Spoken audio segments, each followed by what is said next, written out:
తెలంగాణ రాష్ట్ర వ్యాప్తంగా నిర్వహిస్తున్న పంచాయతీ ఎలక్షన్లో భాగంగా ఈరోజు బాలన గ్రామంలో తెలంగాణ రాష్ట్ర tourism development corporation chairman Patel Ramesh Reddy ఆధ్వర్యంలో భారీగా బీఆర్ఎస్ పార్టీ నుంచి చాలామంది ప్రజలు అనేది కాంగ్రెస్ పార్టీలో చేరడం జరిగింది. ఈ విషయంపై మనతో మాట్లాడుతున్నారు రమేష్ రెడ్డి గారు. సార్ నమస్తే, చెప్పండి.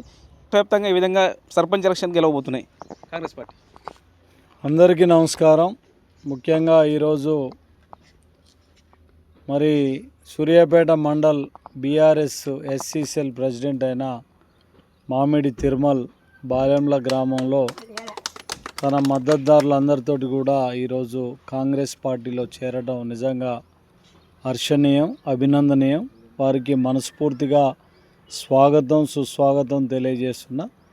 గతంలో నాతోటి తిరుమలు 10-12 సంవత్సరాలు కూడా నాతో పాటు నా శిష్యునిగా పనిచేయటం జరిగింది. మధ్యన మరి బీఆర్ఎస్లోకి వెళ్ళి వార్డు మెంబర్గా ఎస్సీసీఎల్ అధ్యక్షునిగా పనిచేస్తూ ఈరోజు బీఆర్ఎస్ పార్టీ విధానాలు నచ్చగా, ముఖ్యంగా కాంగ్రెస్ పార్టీ చేస్తున్న అభివృద్ధి కార్యక్రమాలకు ఆకర్షితులై, ముఖ్యంగా బాలెంల గ్రామంలో మరి కాంగ్రెస్ పార్టీ బలపరిచిన అభ్యర్థిని గెలిపించాలన్న ఒక సంకల్పంతో ఈరోజు పార్టీలో చేరుతున్నందుకు చాలా అభినందనీయం. మరి ఈ చేరికతోటి ఈ బాలెంల గ్రామంలో కాంగ్రెస్ పార్టీ గెలుపు అనేది ఖాయంగా మారింది. మంచి మెజార్టీతోటి గెలవబోతున్నాం. ఎందుకంటే మరి బీఆర్ఎస్ పార్టీకి సంబంధించి ముఖ్యంగా ఒక కీలకమైన నాయకునిగా ఉన్న తిరుమల ఈరోజు కాంగ్రెస్ పార్టీలో చేరినందుకు ఖచ్చితంగా మంచి మెజార్టీతోటి గెలవబోతున్నాం. రాష్ట్ర వ్యాప్తంగా కూడా ఈరోజు ఒక మంచి పరిణామం కనపడుతుంది. ఈరోజు అన్ని సర్వేలు కూడా చూస్తే కాంగ్రెస్ పార్టీ బలపరిచిన అభ్యర్థులు 90% పైగా ఈరోజు రాష్ట్ర వ్యాప్తంగా కూడా గెలిచే పరిస్థితి ఉంది. సూర్యాపేట నియోజకవర్గం కానీ సూర్యాపేట మండలంలో కూడా పెద్ద ఎత్తున ఈరోజు కాంగ్రెస్ పార్టీ అభ్యర్థులు గెలవబోతున్నారు. ముఖ్యంగా బీఆర్ఎస్ పార్టీ అనేది నామరూపాలు లేకుండా పోతుంది. ఎందుకనంటే మన జరిగిన జూబ్లీ హిల్స్ ఎన్నికల తర్వాత వాళ్ళ నాయకులకు కూడా ధైర్యం అనేది కోల్పోవడం జరిగింది. ఈరోజు ఇక వాళ్ళకు భవిష్యత్తు లేదు.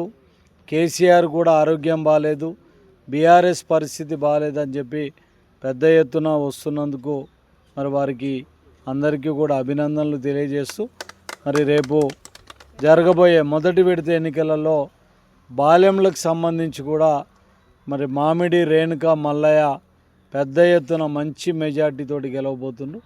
సూర్యాపేట మండలంలో కూడా 1-2 గ్రామాలు తప్ప మిగిలిన గ్రామాలన్నీ కూడా కాంగ్రెస్ పార్టీ వైపు ఉన్నాయి. కాంగ్రెస్ పార్టీ ముఖ్యంగా రేవంత్ రెడ్డి గారు చేస్తున్న అభివృద్ధి కార్యక్రమాలకు ఆకర్షితులై ఈరోజు పెద్ద ఎత్తున మరి కాంగ్రెస్ పార్టీ వైపు ప్రజలు వస్తున్నారు.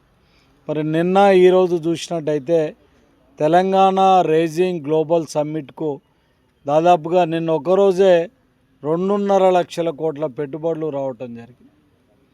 అంటే మొత్తంగా 3 లక్షల టార్గెట్ పెట్టుకుంటే ఈరోజు నిన్న కలిపితే దాదాపు 5-6 లక్షల కోట్ల పెట్టుబడులు కూడా తీసుకొచ్చే అవకాశం ఉంది. అంటే తెలంగాణను 2047 వరకు ఒక చైనా, జపాన్ లాంటి అగ్రదేశాలకు పోటీగా నిలిపే రాష్ట్రంగా తీర్చిదిద్దే క్రమంలో రేవంత్ రెడ్డి గారు ముందుకు తీసుకెళ్తుండు. ఆయన విజన్ కానీ ఆయన సంకల్పం కానీ మరి చాలా గొప్పగా ప్రజలు కూడా అర్థం చేసుకుంటున్నారు. కాబట్టి రేపు రాబోయే ఎన్నికలలో కాంగ్రెస్ పార్టీ అభ్యర్థుల్ని గెలిపించవలసిందిగా, పెద్ద మెజార్టీతో గెలిపించవలసిందిగా అందరికీ కూడా విజ్ఞప్తి చేస్తున్నాం.